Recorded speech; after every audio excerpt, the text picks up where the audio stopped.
International social media Patel Prahlad भाई। आज हम बात करेंगे भारत पाकिस्तान की और ख़ास तौर पे पाकिस्तान के परमाणु ठिकानों की। दरअसल जो खबरें आ रही हैं पाकिस्तान से और जो सीज़ फायर हुआ है उसके पीछे की जो असली वजह है वो बहुत ही चिंताजनक है। और चिंता ये भी है कि पाकिस्तान जैसे कमज़ोर मुल्क के पास परमाणु हथियार है। अभी तक जो कल की खबरें आ रही थी वो ये कि नूर खान एयरबेस पे चूंकि भारत ने हमला किया और वहीं पे न्यूक्लियर कमांड सेंटर जो है वो पाकिस्तान का था और पाकिस्तान उससे थर्रा उठा और वो लगा कि अब कहीं न्यूक्लियर कमांड सेंटर पे अगर भारत ने आक्रमण कर दिया तो सारे न्यूक्लियर उनके जो हथियार हैं वो धड़े के धड़े रह जाएंगे। लेकिन अब कुछ नई चीज़ें आ रही हैं, कुछ नए जो हैं फैक्ट्स आ रहे हैं। Why would this guy get new? वो थोड़ी सी चिंताजनक हैं। बताया जा रहा है कोई पुष्टि कहीं नहीं हो रही है, शायद पाकिस्तान भी पुष्टि ये न करे। अभी जो आर्मी के और वायुसेना के अधिकारियों की, नेवी के अधिकारियों की जो प्रेस कॉन्फ्रेंस थी उसमें किराना हिल्स और उसके पास के जो इलाके हैं जहां परमाणु हथियार रखे गए हैं वहां पे भारत के वायुसेना द्वारा या ब्रह्मोस द्वारा हमले की बात पूछी गई थी और उन्होंने कहा कि अच्छा किराना हिल्स वहाँ है, ये तो हमें मालूम ही नहीं है। मतलब उन्होंने बिल्कुल अनजान बनने की कोशिश की और वहाँ न्यूक्लियर वेपन्स उनके रखे हुए हैं, ये सब जानते हैं, सबको पता है, हमें तक पता है कि उनके कहाँ कहाँ क्या क्या ठिकाने हैं। तो क्या वहाँ पे जो हमला हुआ उससे कहीं कुछ न्यूक्लियर वेपन जो है, कहीं कोई न्यूक्लियर लीकेज की बात तो नहीं हो गई? और वो इसीलिए अभी मेन मीडिया में ये चीज़ें नहीं आ रही हैं, कहीं कोई पुष्टि नहीं हो रही है। लेकिन ये कहा जा रहा है कि अमेरिका से कोई रात में प्लेन आया था इस्लामाबाद में और वो जो प्लेन था, इक्विपमेंट उसमें थे, वो रेडियो जो एक्टिव मटेरियल्स हैं, जो विकिरण होता है परमाणु लीकेज से, उसकी खोज के लिए, उसकी पहचान के लिए है कि वो है या नहीं है सचमुच में कहीं कोई हथियार जो है पाकिस्तान का वो नष्ट तो नहीं हुआ, उससे कोई विकिरण तो नहीं हो रहा है। ये जांच के लिए है। ये अगर है तो चिंताजनक है। दूसरी बात यह आई कि कल रात में मिस्र से बोरोन से भरा हुआ भी एक जहाज वहाँ उतरा है। मिस्र में जो नील नदी है वहाँ पे बोरोन काफ़ी होता है और रेडियो एक्टिव मटेरियल्स जो होते हैं, जो विकिरण होता है परमाणु हथियारों से, उसको कंटेन करने के लिए, उसको रोकने में उसका बड़ा इस्तेमाल होता है, उसी का इस्तेमाल किया जाता है जिससे उसका विकिरण फैलने से रुकता है।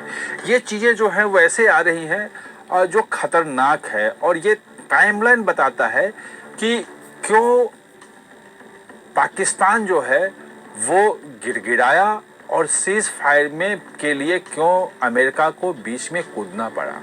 क्योंकि अगर न्यूक्लियर फैसिलिटी पे उसके आसपास भी हमला होता है तो चीज़ें खतरनाक हो सकती हैं। न्यूक्लियर जो है विकिरण जो है वो बहुत ही खतरनाक होता है और आम जनता पे क्या इम्पैक्ट होगा, क्या होगा, वो अभी कहना मुश्किल है। वैसे इस ढंग की अभी खबरें आई नहीं है, ये भी संतोषजनक बात है।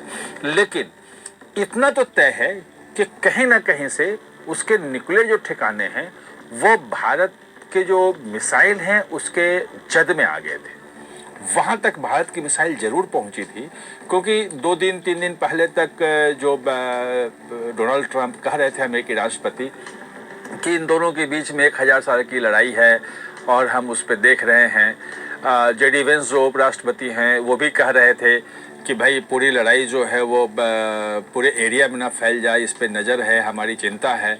लेकिन एक संकेत था कि भारत जो है लिमिटेड लड़ाई करते रहे तो कोई चिंता की बात नहीं, हम इंटरफेयर नहीं करेंगे। जो अमेरिका के तमाम लोगों के आप देखेंगे, उनका जो जितने भी बड़े नेता हैं जो वहाँ पे रक्षा मंत्री हैं, विदेश मंत्री हैं, जो उपराष्ट्रपति हैं, राष्ट्रपति हैं, सबके बयान अगर आप देखेंगे पिछले 4-5 दिनों में जब से ये शुरू हुआ था तो उसमें एक चिंता उनको नहीं थी। उनको था कि लिमिटेड होगा और भारत को लगभग खुली छूट है कि जो आतंकवादी हैं उन पे खिलाफ कार्रवाई करने के लिए भारत को अधिकार है और भारत ने वो किया भी। लेकिन अचानक सुबह 8 बजे लगभग ब्रह्मोस जो है चला और नूर एयरबेस पे वो गिरा और वहाँ लगभग 20 फीट गड्ढा हुआ। वहाँ पे न्यूक्लियर कमांड सेंटर भी है, वहाँ पे पूरा जो एविएशन का जो पूरा सेंटर है, उसको हार्ट कहें, दिल कहें, मेन जो संचालन होता है, ड्रोन जो पाकिस्तान छोड़ रहा था, जो उसके हवाई जहाज उड़ रहे थे, जो पूरा कंट्रोल सिस्टम है वहाँ एयरफोर्स का, वो वहीं पे है और न्यूक्लियर कमांड सेंटर भी है। वो जो 8 बजे वहाँ पे हमला हुआ, ब्रह्मोस से हुआ, कहा यही जा रहा है, ऑफिशियली भी नहीं आया है, लेकिन ये तय है कि ब्रह्मोस से ही हमला हुआ था, जिसको उसने पाकिस्तान का कोई भी एयर डिफेंस सिस्टम पकड़ नहीं पाया और वहाँ जाकर के बहुत तबाही मचाई ब्रह्मोस ने। और उसके बाद आप देखेंगे कि वो पाकिस्तान जो है लगातार वो भागा। न्यूयॉर्क टाइम्स से भी खबर आई है कि उसी के बाद पाकिस्तान अमेरिका की तरफ गया और वहाँ से गुहार लगाई कि ये तो हमारा न्यूक्लियर जो है वो सारे आर्सेनल खतरे में हैं और भारत ने कर दिया है, अब ये तो बहुत चिंता की बात हो गई है। और पाकिस्तान को समझ में नहीं आया कि अब हम करें तो क्या करें। भारत के सामने झुक नहीं सकता है, वो कैसे करे, किस रूप में झुके, सीधे सीधे कह नहीं सकता है। तब फिर अमेरिका में डोनाल्ड ट्रंप भी सक्रिय हुए, जेडी वेंस सक्रिय हुए, रूबियो सक्रिय हुए और सब लोगों ने यहाँ सब लोगों से बातचीत की और आनंद फानंद में फिर कहा गया कि भाई आप आपस में बातचीत करो, क्योंकि सिर्फ अमेरिका कहने से तो होगा नहीं। सीज फायर तो दोनों के बीच में होना है। फिर जाके वो 12 साढ़े 12 बजे कहते कि 10 बजे का आया था, अभी कंफर्मेशन नहीं है, लेकिन 12 बजे तो पक्का फ़ोन आया था। जो DGMO जो हैं पाकिस्तान के, उन्होंने फ़ोन किया कि हम सीज़ फायर चाहते हैं, बात करना चाहते हैं। उस वक्त उपलब्ध नहीं थे, हमारे DGMO कहीं बैठक में चल गए थे।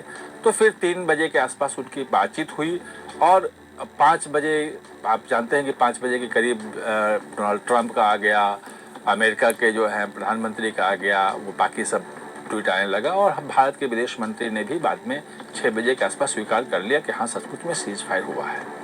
तो सुबह 8 बजे हमला ब्रह्मोस से और 12 बजे या 10 बजे 2 घंटे या 4 घंटे भी हल्ले, इतने कम अंतर पे मतलब पाकिस्तान से फोन आना और अमेरिका का इस ढंग से कूद जाना कि भाई किसी भी तरीके से सीज फायर, सबसे पहले सीज फायर करो, कोई नहीं चलाएगा, कोई मिसाइल नहीं छोड़ेगा, कोई हवाई जहाज नहीं चलाएगा, कोई ड्रोन नहीं छोड़ेगा, सबसे पहले जहां हो वहीं रुक जाओ, सीज फायर होनी चाहिए। जो पाकिस्तान एक दिन पहले तक कह रहा था कि हम कड़ा जवाब देंगे और हमारे आतंकियों को मारा है, अब हमारे यहाँ किया है, हम करेंगे तो करेंगे। और भारत देखिए, भारत का शुरू से रहा है और आज भी जो हमारे तीनों सेनाओं के जो थे अधिकारी, उन्होंने बिल्कुल कहा कि हम भारत का जो था ऑपरेशन सिर्फ और सिर्फ आतंकियों, उनके आकाओं, उनके अड्डों तक सीमित था। पहले दिन जब ऑपरेशन हुआ 9 जगहों पे जो आतंकियों के मुख्यालय हैं, सब जानता है कि बहावलपुर में जैश मोहम्मद का हेडक्वार्टर है, मुरुद के में लश्कर तैयबा का हेडक्वार्टर है, मुजफ्फराबाद में जो है वो हिजबुल मुजाहिदीन का मुख्यालय है और कहाँ कहाँ उनके ट्रेनिंग कैंप हैं, वो सब जगह हम 9 जगह हमला किया। और भारत ने कहा कि हमने जो पहलगांव का है उसका बदला लिया है, हमने घुस के उनको मारा है, जिन लोगों ने जो उसके आके हैं वहाँ उनको हमने मिट्टी मिला दिया है। अगर इसके बाद पाकिस्तान कुछ करेगा तो हम जवाब देंगे और नहीं तो नहीं देंगे। आपने देखा कि शाम को रात में फिर वो लगभग 350-400 ड्रोन से भेजा। खैर वो उसके इंटेलिजेंस गैदरिंग के लिए वो ज़्यादातर था, उसमें पेलोड्स उस ढंग से नहीं थे, हथियार क्यों गिराया जाए, बम नहीं थे लगे हुए। लेकिन उसके जवाब में भारत ने जो कुछ यहाँ से वो कहते हैं कि हारूप, एक वो मिसाइल भी नहीं है, ड्रोन भी नहीं है, बीच की एक चीज़ है जो अनमैन्ड व्हीकल अपने आप जाके लगता है। तो उससे भारत ने उसका जवाब दिया कि भाई अगर तुम हम करोगे तो हम भी आपको सामने करेंगे। और पाकिस्तान ने पूरे अवंतीपुरा, श्रीनगर से लेके भुज तक किया था, आपको ध्यान होगा वो। उसके बाद भारत ने भेजा जिसमें लाहौर का जो एयरबेस सिस्टम था वो नष्ट हो गया, रावलपिंडी के स्टेडियम में जाके वो गिरा, वही रावलपिंडी जहाँ पे ब्रह्मोस गिरा, जिसके बाद अफरा तफरी मची और हुआ, तो वहाँ स्टेडियम तक वो जाके गिरा था। और रात में फिर आपने देखा कि पेलोड के साथ On Fiverr, you'll find the Pakistan ने फिर हमला कर दिया और उसके तमाम जितने भी जहाज़ थे, जितने मिसाइल थे, जो भी ड्रोन भेजे, सबको इंडियन एयर डिफेंस सिस्टम ने रोक दिया, सीमा पर ही ख़त्म कर दिया। हमारे किसी भी एयरबेस को कहीं भी कोई नुकसान नहीं हुआ। एक दो जगह जो टुकड़े हैं वो रिहायशी इलाकों में गिरे, तो वो उसको थोड़ा जो नुकसान होना था वो हुआ। बाकी आप जो है वो जो डिफ्यूज करने पे उसको मार गिराते हैं तो उसके टुकड़े जगह जगह खेतों में इधर पड़े हुए आपको मिले। तो ये सिचुएशन थी। उसके बाद अचानक अगले दिन सुबह जब मिसाइल बरबोस छोड़ा जाता है, उसके बाद आप देखें कि पाकिस्तान 3-4 घंटे के अंदर न सिर्फ बातचीत के लिए, सीज फायर के लिए गिराता हुआ आता है, बल्कि अमेरिका को शामिल करता है और शाम को सीज फायर हो जाता है। तो इसके पीछे के पीछे पूरी जो कहानी है वो कहानी यही है कि पाकिस्तान के परमाणु जो ठिकाने हैं वो भारतीय ब्रह्मोस के जद में आ गए थे। उसमें नुकसान हुआ है या नहीं हुआ है ये कंफर्म नहीं है, लेकिन जो अनकन्फर्म जो खबरें आ रही हैं, जो रिपोर्ट्स आ रही हैं कि बोरोन मिस्र से मंगाया गया है, जो अमेरिका का एक विमान आया है जो रेडिएशन चेक करने के लिए होता है कि रेडिएशन है या नहीं है, किस एरिया में कितना है, उसको कैसे कंटेन किया जाए। अगर ये चीज़ें हैं तो पाकिस्तान के जो परमाणु हथियार हैं वो असुरक्षित हैं, वो इतने एक्सपोज्ड हैं कि मतलब कभी भी भारत जब चाहे तब उसको ख़त्म कर सकता है। और पाकिस्तान की जो धमकी थी कि दो परमाणु देशों के बीच का जंग है, वो धमकी सिर्फ धमकी है, एक गिदर भभकी की तरह है। और भारत अब साबित हो गया है कि जिस वक्त चाहे, जब चाहे, तब वहां पे जाकर के उनके परमाणु ठिकानों को, परमाणु कमांड सेंटर को भारत जब चाहे तब तबाह कर सकता है। उनके मंत्री बोलने के लिए बोलते रहे कि हमारे पास पाव भर के जो हैं वो परमाणु हथियार हैं, हम उसको दीपावली के लिए नहीं बनाए हैं, हम तो उसको फुलझड़ी के रूप में नहीं करेंगे, हम भारत पे गिरा देंगे, पूरे भारत को कर देंगे। लेकिन गिराने की नौबत तब आएगी जब आपके मिसाइल या जहाज भारत की सीमा में घुसेंगे। वो घुसने की नौबत ही नहीं आ रही है। और आपके जो ठिकाने हैं जहाँ पे रखा हुआ है, खासतौर पे किराना हिल्स वाला जो मामला आ रहा है वो बहुत संगीन मामला है। जो अभी तक, कल तक जो जानकारी थी वो सिर्फ ये थी कि जो न्यूक्लियर कमांड सेंटर है वहाँ पे मिसाइल गिरा है और इसके कारण से पाकिस्तान कांपा है। लेकिन आज जो चीज़ें आ रही है छन छन के, उसे लग रहा है कि कहीं ना कहीं उसके जो न्यूक्लियर हथियारों का जखीरा है उसको भी भारत के मिसाइल ने हिट किया है और इसके कारण पाकिस्तान जो है वो हिल गया है। अमेरिका उसी के बाद बीच में आया और अब जाके सीज फायर हुआ है।